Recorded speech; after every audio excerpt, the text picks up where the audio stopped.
Hello friends, welcome back to our channel we you deserve. இன்றைக்கி என்ன நம்ம video பார்க்க போகிறோம் அப்படின்னு பார்த்தீங்க அப்படின்னா, நலங்கு மாவு எப்படி ரெடி பண்ணுறது அப்படின்னு சொல்லிட்டு தான் இன்றைக்கி நம்ம வீடியோ பார்க்க போகிறோம். ஃபர்ஸ்ட் நலங்கு மாவில் என்னென்ன பெனிஃபிட்ஸ் இருக்குது அப்படின்னு சொல்லிட்டு பார்த்துக்கலாம். நலங்கு மாவில் பார்த்தீங்க அப்படின்னா நம்மளுக்கு எல்லாத்துக்குமே தெரியும். நம்ம அந்த காலத்தில் கிராண்ட்மா பீரியட்லேருந்தே முன்னோர்கள் காலத்துலேருந்தே இது யூஸ் பண்ணது.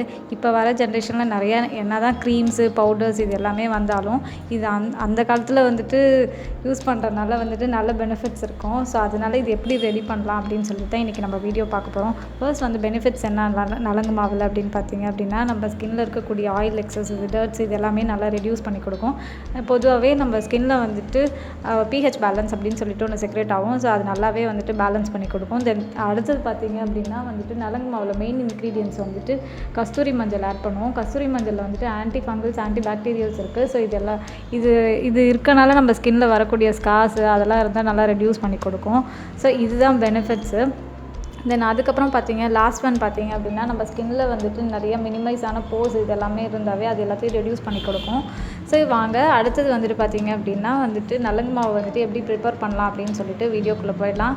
ஃபர்ஸ்ட் இன்க்ரீடியன்ஸ் பார்த்தீங்க அப்படின்னா கிராண்ட் ஃப்ளார் ஒரு 500 கிராம் எடுத்துக்கோங்க. தென் செகண்ட் இன்க்ரீடியன்ட் பார்த்தீங்க அப்படின்னா க்ரீன் கிராம், பச்சைப்பருப்பு ஒரு 500 கிராம் எடுத்துக்கோங்க. தேர்ட் இன்க்ரீடியன்ட் பார்த்தீங்க அப்படின்னா கஸ்தூரி மஞ்சள் ஒரு 20 கிராம்ஸ் எடுத்துக்கோங்க.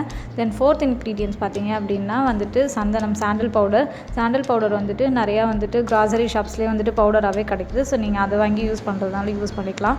தென் ஃபிஃப்த் இன்க்ரீடியன்ஸ் பார்த்தீங்க அப்படின்னா ரோஸ் பவுடர் நிறையா அதுவுமே பெட்டல்ஸாகவே கிராசரி ஷாப்ஸில் கிடைக்குது. ஸோ அதையும் ஒரு 50 கிராம்ஸ் எடுத்துக்கோங்க. தென் அடுத்த இன்க்ரீடியன்ஸ் பார்த்தீங்க அப்படின்னா வெட்டிவேர் நம்ம ஸ்கின்னில் எதுக்கு யூஸ் பண்ணுறோம் அப்படின்னாவே நேச்சுரலாகவே அது க்ளோ தரக்கூடிய தன்மை இருக்குது. ஸோ அதனால தான் வெட்டிவேர் யூஸ் பண்ணுறோம். அது ஒரு 50 கிராம் எடுத்துக்கோங்க.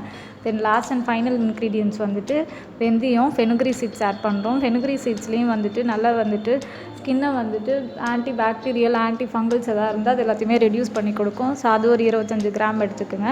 இது எல்லாத்தையுமே ஃபைனலாக நல்லா ஒரு பவுடர் கன்சிஸ்டன்சியில் இது பண்ணிக்கோங்க. மிக்ஸ் பண்ணி எடுத்துகிட்டு வச்சுட்ட பிறகு வீக்லி ஒன்ஸ் இது ரோஸ் வாட்டரோ இல்லை மில்க்கு எது கூடாது ஆட் பண்ணி நம்ம போடுறதுனால நம்மளுக்கு ஸ்கின்னில் இருக்கக்கூடிய அந்த ஸ்கார்ஸ் இது எல்லாத்தையுமே ரெடியூஸ் பண்ணி கொடுக்கும். ஸோ இந்த வீடியோ உங்களுக்கு பிடிச்சிருக்குன்னு நினைக்கிறேன். பிடிச்சிருந்தா மறக்காமல் சப்ஸ்கிரைப் பண்ணுங்கள், லைக் பண்ணுங்கள், கூட இருக்க பெல் பட்டனையும் கிளிக் பண்ணுங்கள்.